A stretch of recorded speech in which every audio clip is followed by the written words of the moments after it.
वहाँ तो देखिए भारी बहुमत से समाजवादी पार्टी जीतने जा रही है। वजह?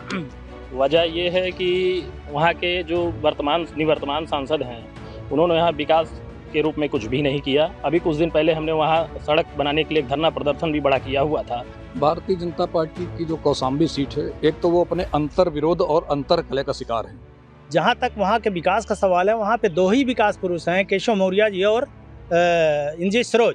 तो इंजीश सरोज पर लोग ज़्यादा ट्रस्ट करते हैं अपेक्षाकृत विनोद सोनकर के। देखिए पूरी की पूरी बाजी पलट गई है राजा भैया की दखलंदाजी से। एक बहुत बड़ा फैक्टर है कुंडा में, जिस तरीके से अनुप्रिया पटेल ने अपना भाषण वहां पर दिया रघुराज प्रताप सिंह के लिए, वो कहीं ना कहीं उनका टर्निंग पॉइंट है विनोद सोनकर के लिए। देश में लोकसभा के चुनाव खत्म हो चुके हैं, अब 4 जून को नतीजे आएंगे। नतीजों का सभी को बेसब्री से इंतजार है। अगर उत्तर प्रदेश की कौशाम्बी सीट की बात करें तो यहाँ बीजेपी के विनोद सोनकर इस बार भी हैट्रिक लगाने की तैयारी में है। लगातार तीसरी बार चुनाव मैदान में थे। तो वहीं समाजवादी पार्टी ने यहाँ पर अपनी पार्टी के दिग्गज नेता इंद्रजीत सरोज के बेटे पुष्पेंद्र सरोज पर दांव लगाया। राजा भैया यहाँ के चुनाव में एक बड़े फैक्टर थे, लेकिन कौशाम्बी में नतीजे क्या आ सकते हैं, कौन सा फैक्टर वहां पर काम किया है, इस बारे में हमारे साथ बात करने के लिए वरिष्ठ पत्रकारों और राजनीतिक विश्लेषकों का एक पैनल मौजूद है। हम उनसे बात कर लेते हैं और जानने की कोशिश करते हैं। सबसे पहले सुनील जी से बात करते हैं। सुनील जी, आपसे जानना चाहेंगे, कौशाम्बी के चुनाव को आपने बेहद नजदीक से देखा है, क्या लगता है वहां 4 जून को क्या नतीजे आने जा रहे हैं? वहाँ तो देखिए भारी बहुमत से समाजवादी पार्टी जीतने जा रही है। वजह? वजह ये है कि वहाँ के जो निवर्तमान सांसद हैं, उन्होंने यहाँ विकास के रूप में कुछ भी नहीं किया। अभी कुछ दिन पहले हमने वहाँ सड़क बनाने के लिए एक धरना प्रदर्शन भी बड़ा किया हुआ था और उस धरने में सांसद जी भी नहीं आए, लास्ट तक नहीं आए। आपका क्षेत्र है, आप विकास नहीं करेंगे तो जनता आपको किस आधार पर वोट देगी? तो विकास सबसे बड़ा मुद्दा सदैव रहा है। मतलब एंटी इनकम्बेंसी विनोद सोनकर को लेकर ज्यादा देखने को मिली है। जी जी, निश्चित रूप से ऐसा है। वहाँ पर जो है समाजवादी पार्टी भारी बहुमत से जीतने जा रही है और आप देखने को पाएंगे कि राजा भैया जो एक बड़ा फैक्टर माने जाते हैं, उन्होंने भी कहीं ना कहीं जो है समाजवादी पार्टी को अपना समर्थन दिया है। तो एक और जो जीत का अंतर होना चाहिए। और भी लोग हैं, उनसे बात कर लेते हैं। ब्रिजेंद्र प्रताप सिंह जी हैं। ब्रिजेंद्र जी, आपका अनुभव क्या कहता है? भारतीय जनता पार्टी की जो कौशाम्बी सीट है, एक तो वो अपने अंतर विरोध और अंतर कलह का शिकार है।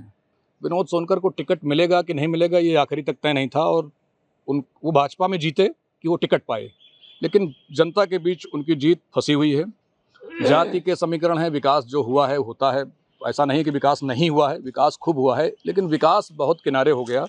जातियों के गुणागणित, ठाकुर, कुर्मी, समाजवादी पार्टी के और जाति, पासी, सोनकर, इस लेवल पर ये चुनाव आया है। संविधान, राजा भैया भी फैक्टर रहे। राजा सबसे बड़े फैक्टर है। मैं बार बार आपको ये कह रहा हूँ कि क्षत्रिय समाज में खासकर रघुराज प्रताप सिंह की नाराजगी और उसके ऊपर सहयोगी दल की नेता को क्षत्रिय नेता के सामने आके ये कह देना, उनको ललकार देना। रघुराज प्रताप सिंह खामोश बैठे थे, विनोद सोनकर, संजीव बालियान उनके 4 जून को कौशाम्बी में क्या नतीजे देखने को मिल सकते हैं, आपका आकलन क्या है? विनोद सोनकर के लिए निराशाजनक समाचार आएगा। विनोद सोनकर के लिए निराशाजनक समाचार आएगा। हनुमंत सिंह जी हैं, बहुत वरिष्ठ पत्रकार हैं। सर, आपका क्या आकलन है कौशाम्बी सीट को लेकर? मोइन भाई, वहाँ की तस्वीर बिल्कुल साफ है।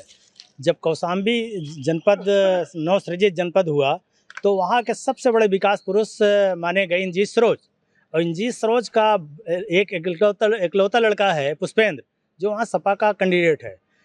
जहाँ तक वहाँ के विकास का सवाल है, वहाँ पे दो ही विकास पुरुष हैं, केशव मौर्य जी और इंजीश सरोज। तो इंजीश सरोज पर लोग ज़्यादा ट्रस्ट करते हैं अपेक्षाकृत विनोद सोनकर के।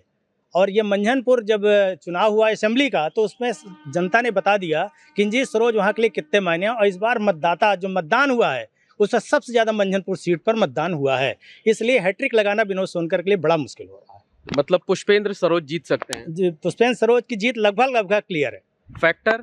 फैक्टर डेवलपमेंट और जातीय समीकरण और राजा भैया का सबसे बड़ा प्रकरण है वहाँ पर, क्योंकि 2 सीटें उन पर हैं और हरदम वहाँ से हार जीत तय होती है, बाबागंज और कुंडा से।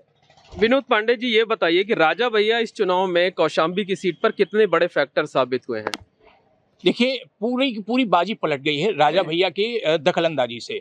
और सबसे बड़ी बात आप भी कह सकते हैं कि कौशाम्बी सीट पर जो प्रत्याशी हैं, उनके बोल जो है वो अमर्यादित हैं, जो कि समाज को अंदर अंदर जो है घात पहुंचा रहे हैं। इस वजह से उन्हें निराशा हाथ लगेगी। इस वजह से निराशा हाथ लगेगी। अभी तक जितने लोगों से भी बात किया सबने एक ही जैसी बात की। रणविजय भाई, आप बताइए, आप बहुत वरिष्ठ पत्रकार हैं, लंबा राजनीतिक अनुभव है आपका, राजनीतिक पत्रकारिता का, आपका अनुभव क्या कहता है, क्या आकलन है? मोहन भाई समय दे तो 4 बिंदु हैं जी और उससे मुझे लगता है बात साफ हो जाएगी। जी। पहला, विनोद सोनकर को टिकट मिलेगा यही तय नहीं था, अंतिम समय में टिकट मिला, वह असमंजस पूरे चुनाव में चला। विनोद सोनकर पिछले 10 साल में उनके अलग अलग वीडियो वायरल हुए जो अलग अलग जातियों के लिए अपशब्दों से भरे हुए थे, जिसमें छत्री भी हैं, ब्राह्मण भी हैं, बनिया भी हैं और अन्य जातियां भी हैं। 2022 के विधानसभा चुनाव में उन पर भाजपा प्रत्याशियों को हराने के आरोप भी लगे, तो जिन जातियों के प्रत्याशियों को उन्होंने हराया वह जातियां इस चुनाव में विनोद सोनकर को जिताएंगे, इसमें बड़ा संदेह है। राजा भैया का भी एक बड़ा फैक्टर है। गृह मंत्री अमित शाह ने जो जोड़ने का काम किया, उन भाजपा की सहयोगी अपना दल की नेता अनुप्रिया पटेल ने कुंडा में ही जाकर उस पूरे किए पर पानी फेर दिया। ठीक है, 4 बिंदु आपके हो गए। अब बताइए 4 जून को क्या होगा? क्या मेरे इतने कहने से भी कुछ संदेह बचा हुआ है क्या?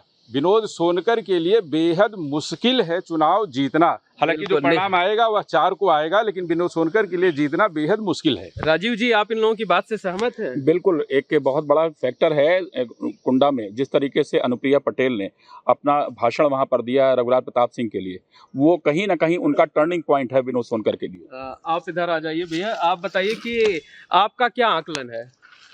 देखिए, मेरा तो आकलन ये है कि जात पात का तो असर रहता है, लेकिन लोकसभा के चुनाव में जात पात का असर ज़्यादा मैटर नहीं करता है। मैटर करता है कि आदमी क्या नतीजे आ देंगे। देखिए, अभी आप बोलेंगे हम बीजेपी की सपोर्ट कर रहे हैं, मुझे लगता है बीजेपी जीतेगी। चलिए, इतने लोग यहाँ पर थे, इनमें से एक को छोड़कर बाकी सबका ये कहना है कि यहाँ पर समाजवादी पार्टी का पलड़ा काफी भारी है।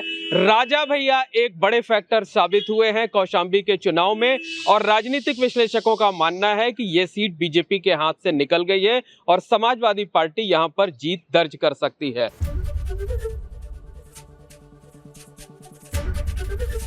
एबीपी गंगा, खबर आपकी, जुबान आपकी।